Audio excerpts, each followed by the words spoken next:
ശരി, ഞാൻ ആദ്യമായിട്ട് അഭിനയിക്കുന്ന സിനിമ അടൂർ ഗോപാലകൃഷ്ണൻ സാറിൻ്റെ നിഴൽ കുത്ത് എന്ന് പറഞ്ഞ സിനിമയാണ്.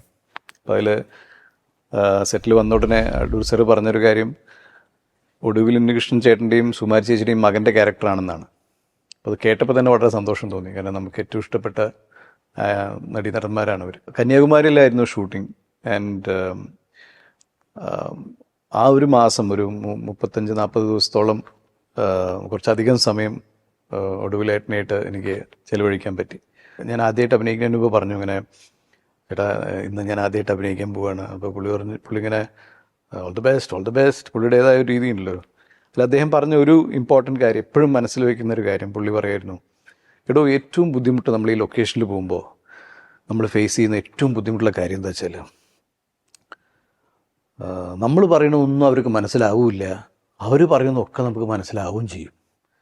ഇങ്ങനെ വരുമ്പോഴാണ് പ്രശ്നം. അത് പല ലൊക്കേഷനിലും സംഭവിക്കുകയും ചെയ്യും.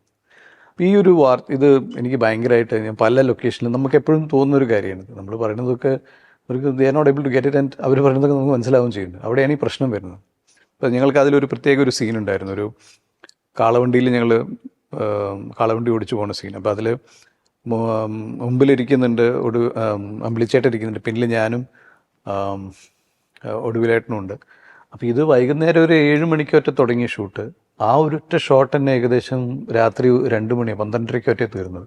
അപ്പോൾ ഓരോ തവണ, കാരണം അത് കുറേ പ്രാക്ടിക്കലി ബുദ്ധിമുട്ടായിരുന്നു ആ ഷോട്ട്. ഈ കാളയുടേതായ പ്രശ്നങ്ങളും ഉണ്ടായിരുന്നു, വണ്ടിക്ക് അതിൻ്റേതായ പ്രശ്നങ്ങളുണ്ടായിരുന്നു, ലൈറ്റിങ്ങിൻ്റെ ഇഷ്യൂസും. പിന്നെ അപ്പോൾ ഓരോ തവണ ഷോട്ട് കഴിയുമ്പോഴും നമുക്ക് കേൾക്കാം ഈ വീണ്ടും 1 more അല്ലെങ്കിൽ എന്തെങ്കിലും പ്രശ്നം വരുമ്പോൾ ഒടുവിലേട്ടൻ്റെ സ്ഥിരം മാനറിസംസ് ഉണ്ടല്ലോ, ഈ ഹൈ ഓ ഈ ശബ്ദങ്ങൾ ഇങ്ങനെ ഇടയ്ക്കിടയ്ക്ക് അതിങ്ങനെ ഫുൾ ടൈം ലൈക്ക് കൂടെ നിന്നുകൊണ്ടാണോ എന്നറിയില്ല.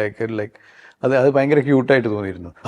അതാ വീണ്ടും എന്ന് പറഞ്ഞിട്ടപ്പോൾ എനിക്ക് തോന്നുന്നത് ഞാൻ കണ്ടതിൽ വെച്ചിട്ട് ഏറ്റവും ഇതിലേറെ നാച്ചുറലായിട്ടൊന്നും I don't think so anyone can behave. And for me അദ്ദേഹത്തിൻ്റെ കൂടെ തുടങ്ങി എന്നുള്ളത് വാസ് സംതിങ് ബിഗ്. അദ്ദേഹത്തിൻ്റെയും സുമാരി ചേച്ചിയുടെയും കൂടെ തുടങ്ങി എന്നുള്ളത്.